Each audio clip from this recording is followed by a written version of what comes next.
नमस्कार मित्र हो, श्री स्वामी समर्थ। मी तुमचे स्वामी लीला या यूट्यूब चॅनलवरती मनापासून स्वागत करते। दिवाळीचा सण हा हिंदू धर्मामध्ये सर्वात मोठा सण म्हणून साजरी करण्यात येतो। यातील दीपावलीच्या दिनामध्ये येणारे प्रत्येक दिवस म्हणजेच वसुबारसपासून भाऊबीजपर्यंतचे सर्व सण हे खूप उत्साहाचे सण असतात। यातील प्रत्येक दिवसाचे एक वेगळेपण असते। तसाच हा भाऊबीज हा उत्सव सुद्धा खूपच महत्त्वपूर्ण मानला जातो। रक्षाबंधनानंतर येणारा भाऊ बहिणीच्या अतूट प्रेमाचे उत्सव दर्शवणारा हा सण भाऊबीजचा सण म्हणून साजरी केला जातो। या दिवसाला बहीण आपल्या भावाला कुतूहलाने आणि उत्कंठेने भावाची वाट पाहत असते आणि या दिवशी सासरी असणाऱ्या मुलींना खास करून आपला भाऊ आज आपल्या घरी येणार म्हणून एक मनामध्ये उत्कंठा लागलेली असते। या दिवशी भाऊ बहिणीच्या प्रेमाचा एक पवित्र नात्याचा दिवस मानला जातो। ज्योतिषशास्त्रानुसार यावर्षी भावाला ओवाळण्याचा शुभ मुहूर्त हा 15 नोव्हेंबर रोजी पूर्ण दिवसभर करण्यात आलेला आहे आणि या दिवशी तुम्ही केव्हाही भावाला ओवाळू शकता।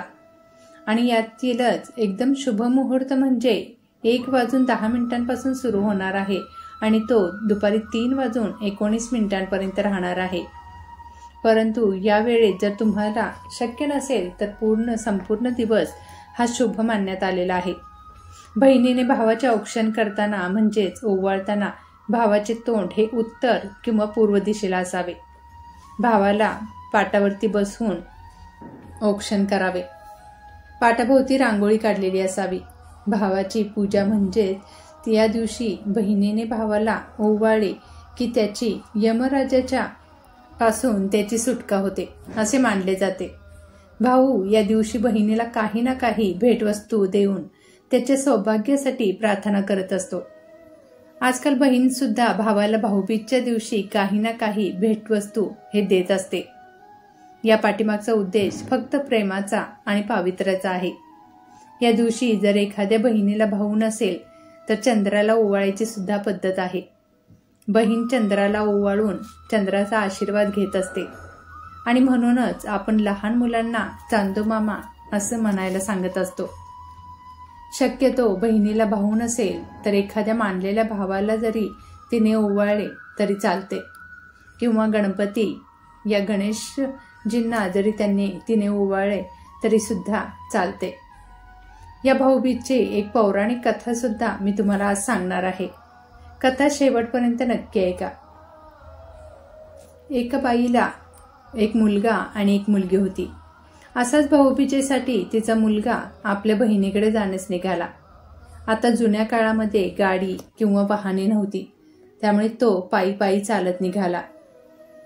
वाटेत त्याला एक नदी आडवी आली आणि त्याला सांगू लागली की मी तुझा काळ आहे, मी तुला वाहून घेऊन जाईन। तेव्हा तो नदीला सांगतो, मी माझ्या बहिणीला खूप वर्षापासून भेटलो नाही आणि आता मी तिला भेटण्यासाठी जात आहे। मी परत येताना तू मला बुडवून टाक। ती तयार होते आणि त्याला जायला वाट देते। तो थोडा पुढे जातो तेवढ्यात त्याला एक साप दिसतो। तो सापही त्याला म्हणतो, मी तुझा काळ आहे, मी आता तुला दंश करून मारून टाकणार आहे। तो मुलगा त्या सापालाही सांगतो की मी माझ्या बहिणीला खूप दिवसानंतर भेटायला निघालो आहे, म्हणून मला तिला भेटायला जाऊ दे। मी नंतर येईन तेव्हा तू मला दंश कर।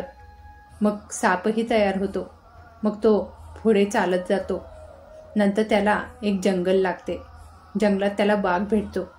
मग तो त्याला तसाच म्हणतो, मी तुझा काळ आहे, आता मी तुला खाणार आहे। तो मुलगा परत त्याचीही विनवणी करून पुढे जातो। असे करून तो बहिणीच्या घरी पोहोचतो। भावाला पाहून बहिणीला खूप आनंद होतो। तिला काय करावे काही सुचत नाही। ती शेजारच्या बाईकडे जाते आणि तिला विचारते, कोणीतरी प्रेमळ व्यक्ती, आपल्या प्रेमाची व्यक्ती जर घरी आली तर काय करावे? तर ती चेष्टेने तिला म्हणते, तेलाने घर सारवावे आणि तुपात तांदूळ शिजवावे। ती आनंदाच्या भरात घरी येते आणि संपूर्ण घर तेलाने सारवते आणि तुपात तांदूळ शिजवते। तेलाने सारवलेले घरही वाळत नाही आणि तांदूळही शिजत नाही। भावाला भूक लागते। तो तिला सांगतो। ती परत शेजारच्या बाईकडे जाते। ती तिला मी तुझी चेष्टा केली होती असे म्हणते. आता तू दुधात तांदूळ टाक आणि शेणाने घर सारव असे ती म्हणते. मग ती शेणाने घर सारवते आणि दुधात तांदूळ टाकून खीर बनवते आणि भावाला खायला देते. भाऊ आणि बहीण आनंदाने आणि हसत बोलत जेवण करतात. त्यानंतर भाऊ घरी जायला निघतो. बहीण प्रेमाने त्याला घरी बनवलेले लाडू देते. तो लाडू बरोबर घेऊन जातो. त्याच्या मनात येते की बहीण तर मला एवढ्या आनंदाने मला निरोप देत आहे, परंतु पुढे वाघ, साप आणि नदी माझा काळ बनवून माझी वाट पाहत आहेत. पण तो काहीही न बोलता तेथून निघून जातो. थोड्या वेळातच तिची मुलं येतात व खायला काहीतरी दे असे म्हणतात. मग ती लाडू काढून त्या मुलांना खायला देते. बघते तर ते लाडू हिरवे झालेले असतात. ती जात्याकडे बघते. त्याच्यामध्ये तिला एक गहू दळताना त्यामध्ये साप अडकलेला असल्याचे कळते आणि ते सापाचे पिल्लू हे मेलेले तिथे दिसते. ती खूप घाबरते आणि भाऊ ज्या दिशेने गेला आहे ते त्या दिशेने पळ सुटते. पुढे तिला एक माणूस भेटतो. तो तिला सांगतो पुढे एक झाडाखाली एक माणूस झोपलेला आहे. तिला वाटते की लाडू खाल्ल्यामुळे माझ्या भावाला काहीतरी झाले असेल. ती धावत धावत तेथे जाते आणि भावाला हाक मारते. तो उठतो आणि तिला विचारतो, काय झाले, तू का पळत आली आहेस? ती लाडू मागते व त्याला दाखवते आणि खड्ड्यात भरून टाकते. मग तिला तहान लागते. ती त्याच्याकडे पाणी मागते. तो जवळपास कुठे पाणी आहे का हे बघत असतो आणि तिला सांगतो की तू इथे बस, मी तुला पाणी घेऊन येतो. तेव्हा ती त्याला सांगते, तू कशातून पाणी आणशील, मीच पाणी पिऊन येते. जवळच एक तळे होते. ती त्या तळ्याजवळ जाऊन पाणी पित असते तर तेथे एक म्हातारी बसलेली तिला दिसते. तिला एक आश्चर्य वाटते की इतक्या घनदाट अरण्यामध्ये, जंगलामध्ये ती म्हातारी का बसली असेल. ती त्या म्हातारीला विचारते की आपण कोण आहात?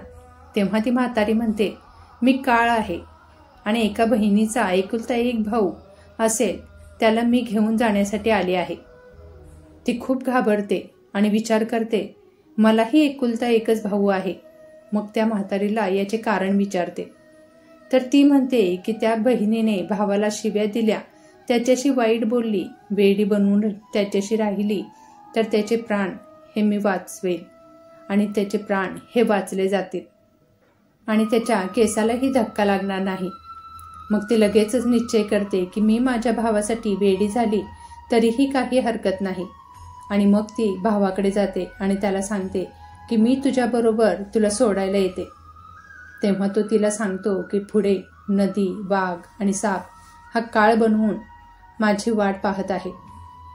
तेव्हा ते त्याला सांगते की तू घाबरू नकोस, मी घरून जाऊन लगेचच दूध, मांस आणि साडी चोळी घेऊन येते. जेव्हा वाघ तिला दिसतो तेव्हा ती लगेचच मांसाचा तुकडा त्या वाघासमोर टाकते आणि पुढे जाते. तेव्हा तिला साप दिसतो. तेव्हा ती त्या सापाला दूध देते. पुढे दोघे चालत असताना नदी येते. ती नदीला साडी चोळी देऊन तिचा मान राखते. मग ती दोघेही बरोबर घरी पोहोचतात. घरी पोहोचल्यावर तो आपल्या आईला सांगतो की आपल्या बहिणीने माझा तीन वेळा जीव वाचवला आहे. तो तिचा आभार मानतो, परंतु ती लगेचच त्याला शिव्या देऊ लागते आणि अपशब्द बोलू लागते आणि वेड्यासारखे करू लागते. सर्वजण हैराण होतात की हे काय चालू आहे, परंतु तो वेडेपणा ती चालूच ठेवते. सर्वजण तिला वेडे वेडे म्हणू लागतात.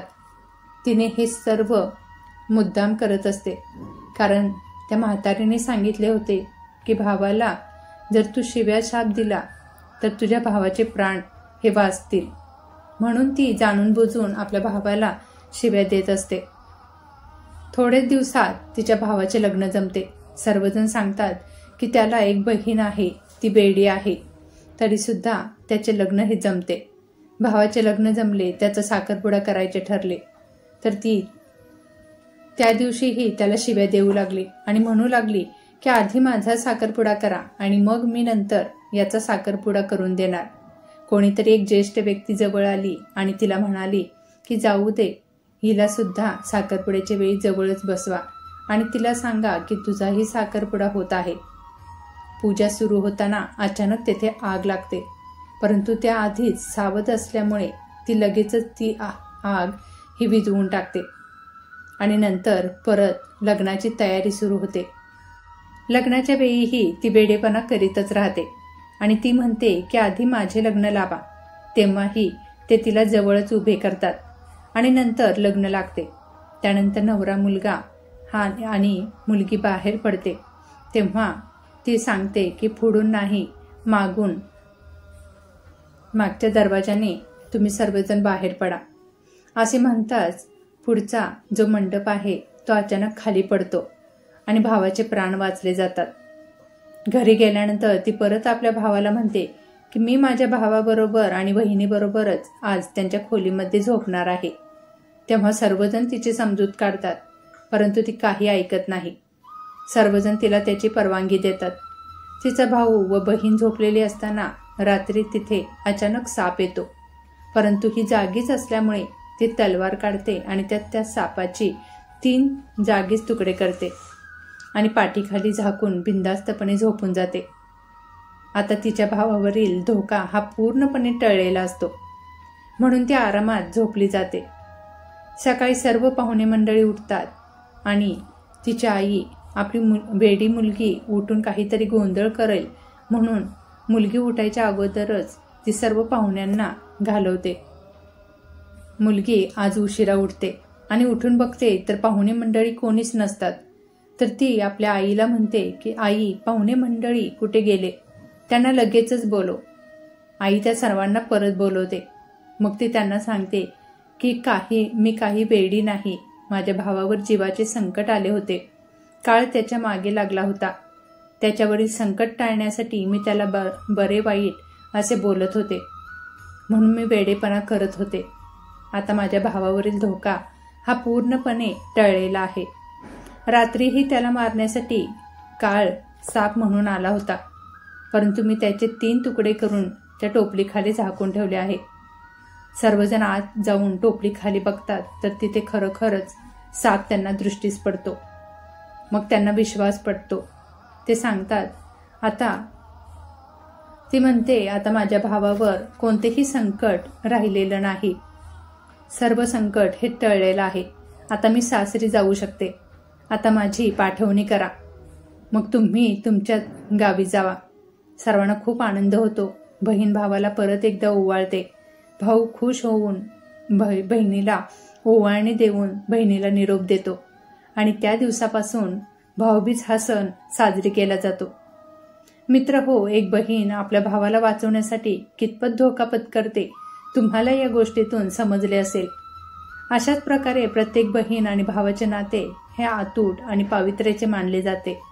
म्हणून प्रत्येकाने भाऊबीज हा सण वेळात वेळ काढून आपल्या बहीण भावांनी साजरी करावा. त्याचे पावित्र्य राखून आपल्या बहिणीसाठी वेळ काढून हा उत्सव नक्कीच साजरी करा. या दिवशी यम आपली बहीण यमुना हिच्या घरी जेवायला जातो, म्हणून या दिवसाचे स्मरण म्हणून या दिवसाला यमद्वितीया असेही नाव मिळाले. भाऊबीज ही बहीण भावाचे एक अतूट प्रेमाचा उत्सव म्हणून साजरा होतो.